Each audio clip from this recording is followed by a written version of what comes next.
आज मैं अपने इस वीडियो लेक्चर में दो वेक्टर का क्रॉस प्रोडक्ट के बारे में सीखेंगे। ओके, और इसमें जो हम टॉपिक कवर करेंगे, मेनली जो हमारा टॉपिक होगा वो है cross product of two vectors सीखेंगे। उसके बाद हम सीखेंगे प्रॉपर्टीज़ ऑफ वेक्टर के क्या होते हैं, फिर product of vector in term of I J k and फिर उसके बाद right hand left hand vector system, फिर इसका मतलब देखेंगे कि मीनिंग क्या होता है वेक्टर का, टू वेक्टर का, फिर एरिया ऑफ पैरेललोग्राम, ये जो मतलब बताता है वेक्टर का, इसके बारे में। तो ये हमारी जो ये कुछ पॉइंट्स हैं जो इस वीडियो लेक्चर में हम लोग डिस्कस करेंगे। तो चलिए वन बाय वन देखते हैं। पहला चीज़ है cross product of two vector. मान लीजिए दो वेक्टर हैं, इसमें देखेंगे अगर डायग्राम में दो वेक्टर हाईलाइट किया गया है, एक वेक्टर ए है, ओके, दूसरा वेक्टर जो है बी है। अब हमको क्या निकालना है, ए क्रॉस बी क्या होगा, ओके। तो इसमें ये डिफाइन किया जाता है, ए क्रॉस बी जो होता है मॉड ए mod B sine theta, theta जो होता है ये दोनों वेक्टर के बीच में कितना एंगल है उसको बोलते हैं। फिर एन कैप में, तो वेयर एन कैप जो है आपका,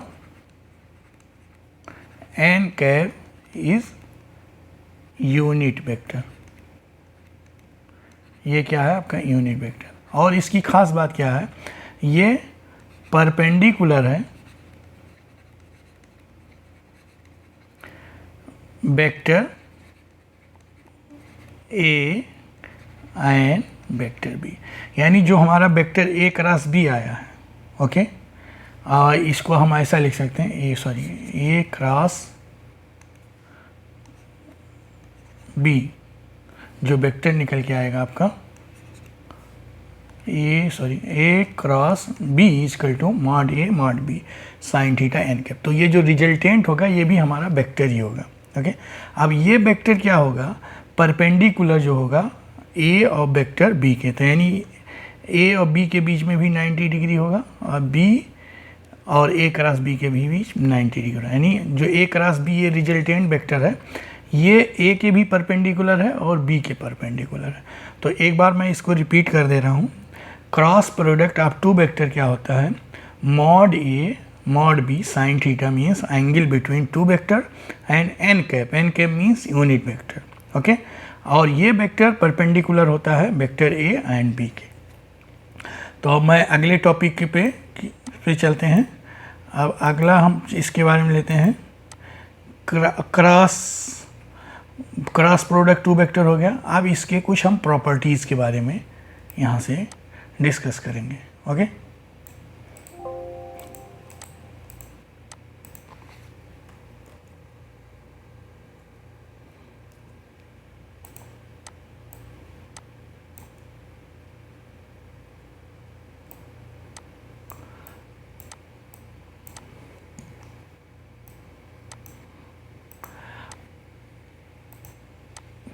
प्रॉपर्टीज़ क्या है कि क्या क्या जैसे प्रोडक्ट क्रॉस प्रोडक्ट किए तो उसके क्या क्या होंगे, तो हम कुछ वेल नोन प्रॉपर्टी है उसी के बारे में सीखेंगे, और बहुत सारी हैं, लेकिन जिसको आप क्वेश्चन सॉल्व करेंगे ये उसमें इस चीज़ की ज़रूरत हो। हम इसमें तीन प्रॉपर्टी एक्चुअली में अभी डिस्कस कर रहे हैं।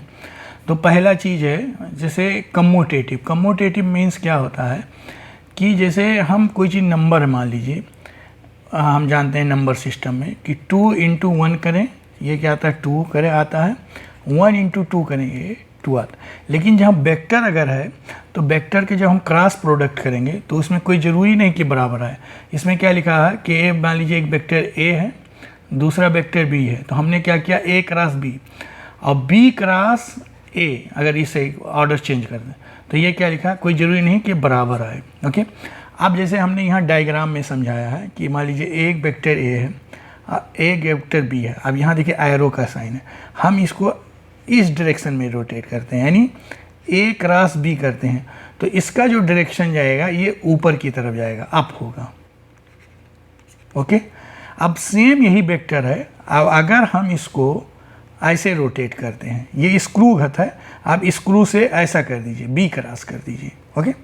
अब बी, जब बी क्रॉस आप इधर से इसको रोटेट करेंगे, यानी ये बी हो गया इधर, इधर ये हो गया, तो आप इसका क्रॉस करेंगे बी क्रॉस से, तो ये आपका क्या आ जाएगा, नीचे डायरेक्शन हो जाएगा, यानी डाउन हो जाएगा।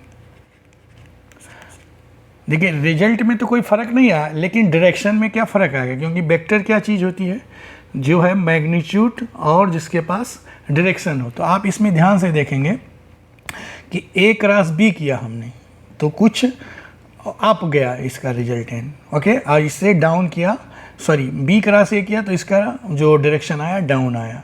तो इसीलिए जो वेक्टर का जो मल्टी क्रॉस प्रोडक्ट होता है वो कम्यूटेटिव नहीं होता।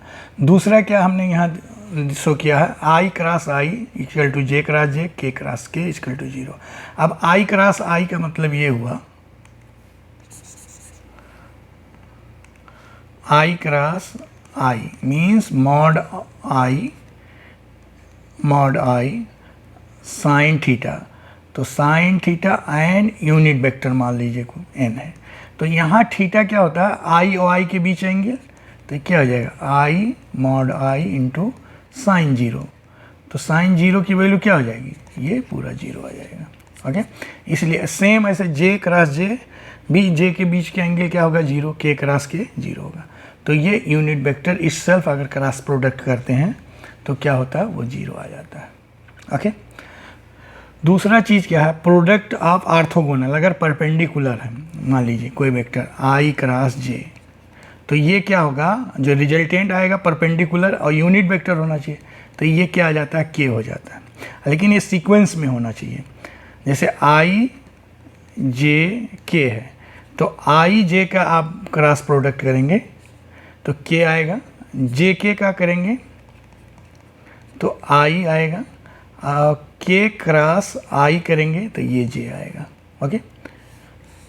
ये ऑर्थोगोनल प्रॉपर्टी कहलाता है इसका, ये क्या है, ऑर्थोगोनल, ओके।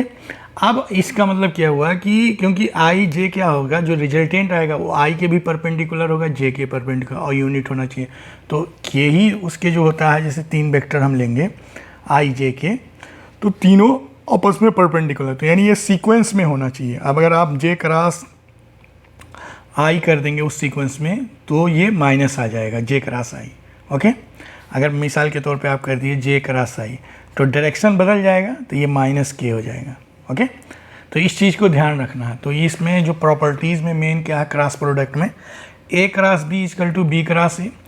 दूसरी प्रॉपर्टी क्या है, यूनिट वेक्टर का अगर यूनिट वेक्टर से क्रॉस प्रोडक्ट करेंगे क्या आएगा, 0 आएगा। दूसरा हमने क्या बताया, तीसरा सॉरी, ऑर्थोगोनल, आई क्रॉस जे करेंगे तो जो रिजल्टेंट वेक्टर रहना चाहिए परपेंडिकुलर होना चाहिए और यूनिट होना चाहिए।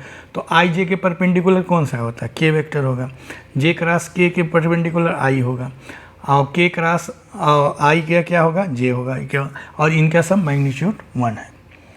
तो चलिए हम आगे बढ़ते हैं। अब अगला टॉपिक हम देखते हैं कि वेक्टर प्रोडक्ट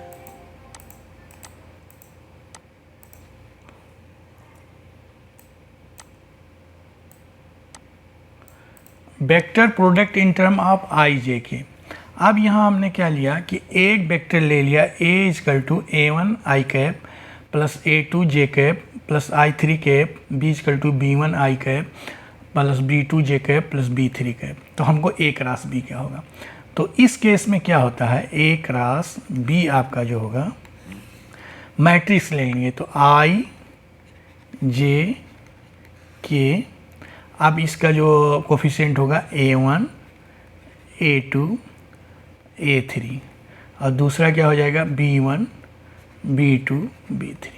अब इसका जो हम मैट्रिक्स का लेंगे, जो ये डिटर्मिनेंट आएगा वो हमारा क्या हो जाएगा, सॉरी वो A क्रॉस B वेक्टर हो जाएगा, ओके।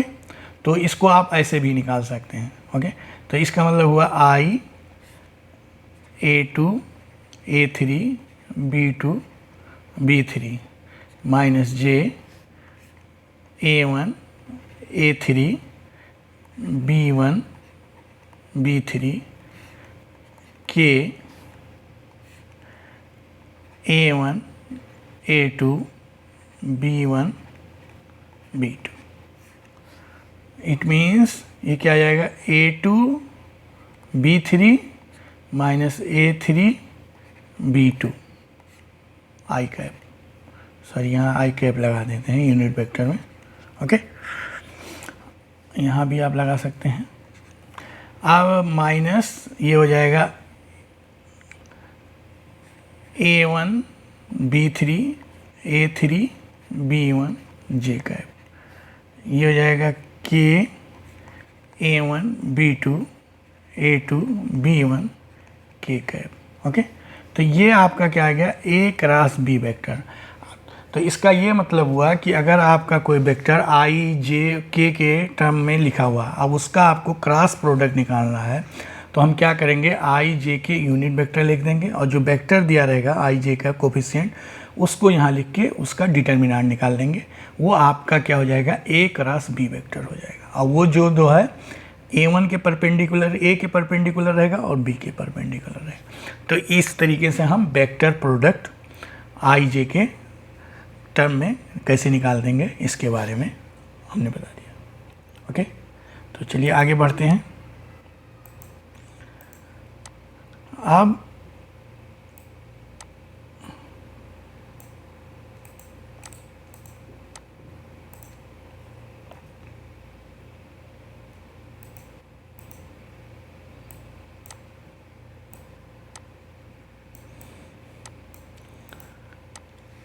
क्या है, right hand left hand system. Okay, तो इसमें ये राइट हैंड लेफ्ट हैंड याद करने की कोई ज़रूरत नहीं है, सिंपली आप डायरेक्शन देखिए। जैसे ये दिया हुआ है, इस एरो इस डायरेक्शन में जा रहा है, ये एंटी क्लॉकवाइज। ओके, तो अब इधर देखिए इस टाइप जा रहा, तो जैसे A क्रॉस B करेंगे तो ये क्या आ जाएगा, C आ जाएगा।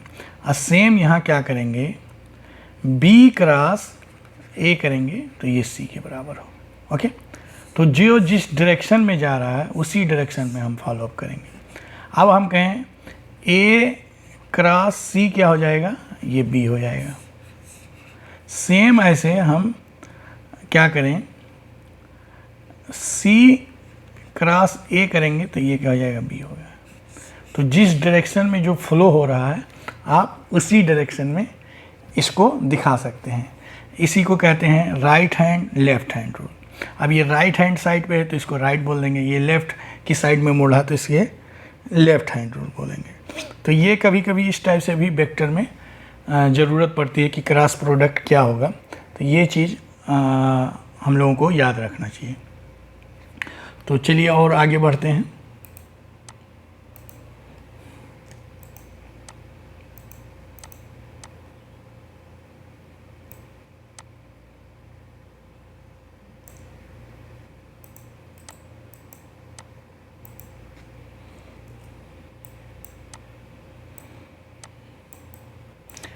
अब क्या है कि एक्चुअली में ये मीनिंग क्या होता है, जैसे हमने A क्रॉस B निकाल लिया, तो A क्रॉस B क्या बताता है। तो अगर इसका हम मैग्नीट्यूड देखें क्रॉस प्रोडक्ट का, तो देखेंगे मान लीजिए यहाँ A वेक्टर है A और ये B वेक्टर है, तो इसका जो हम मैग्नीट्यूड लेते हैं या क्रॉस प्रोडक्ट करते हैं तो परपेंडिकुलर डायरेक्शन में ये वेक्टर आता है। तो ये आ जाता है A mod B sine theta के करके ये यूनिट वेक्टर आ जाता है। ओके, अगर मॉड लेंगे, अगर वेक्टर सिर्फ करेंगे A cross B equal to mod A mod B sine theta n cap आता है। तो ये एक्चुअली में क्या बताता है कि जैसे ये क्रॉस प्रोडक्ट क्या बताता है, ये कोई पैरेललोग्राम है, पैरेललोग्राम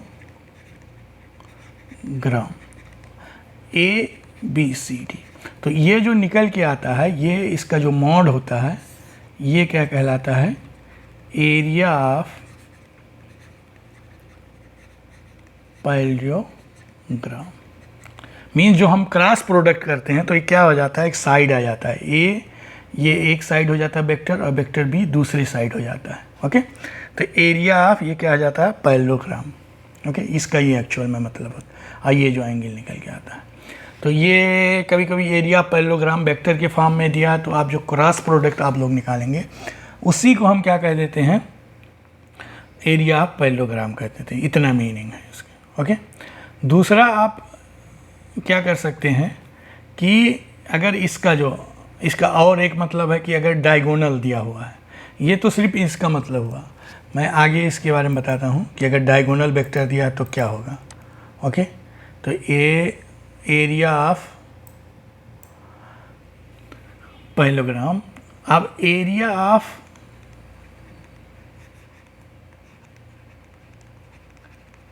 ट्रायंगल, अगर वेक्टर दिया हुआ है, कोई वेक्टर दिया हुआ है ट्रायंगल का, ये मान लीजिए कोई ट्रायंगल है ए बी सी। अब इसके दो वेक्टर दिए हुए हैं, एक ये वेक्टर दिया हुआ, एक वेक्टर भी दिया हुआ। तो एरिया ऑफ ट्रायंगल इस केस में क्या हो जाएगा, area of triangle equal to क्या हो जाएगा, 1/2 मॉड ए mod B sine theta. Okay, क्यों? क्योंकि जो एरिया अगर पूरा हम करेंगे तो एरिया ऑफ पैरेललोग्राम का आ जाएगा, कुछ इस टाइप से आ जाएगा।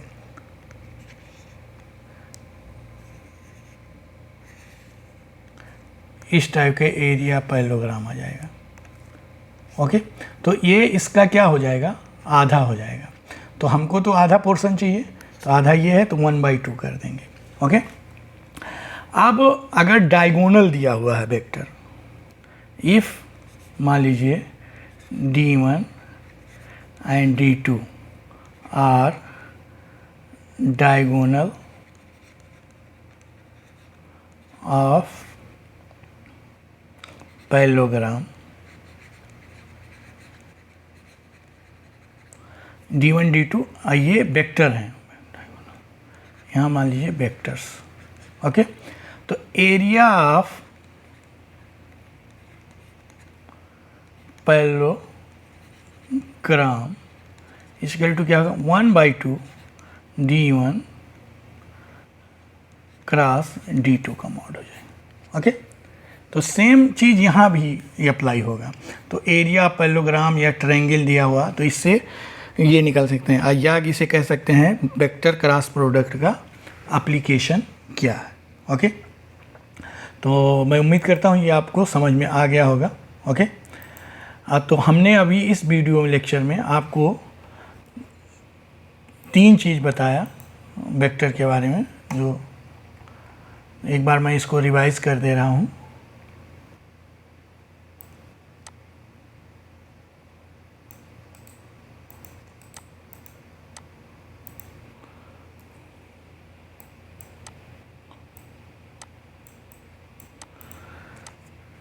वेक्टर का एक तो क्रॉस प्रोडक्ट बताया क्या होता है, ए क्रॉस बी क्या होता है। तो ए क्रॉस बी हमने बताया मॉड ए mod B sine theta n cap, और ये जो रिजल्टेंट वेक्टर आएगा वो ए बी के परपेंडिकुलर होगा, क्योंकि ये यूनिट वेक्टर एन के परपेंडिकुलर है और ए बी के होगा। दूसरा हमने बताया वेक्टर की प्रॉपर्टीज़ क्या होती है, वेक्टर आई जे के फॉर्म में दिया रहेगा तो आप उसको कैसे सॉल्व करेंगे, आप मैट्रिक्स के फॉर्म में करेंगे, left and right hand rule बताएंगे। फिर मैंने बताया क्रॉस प्रोडक्ट का मतलब क्या, क्रॉस प्रोडक्ट का मतलब ये हुआ कि ये जो निकल के आएगा वो एरिया ऑफ पैरेललोग्राम कहलाता है।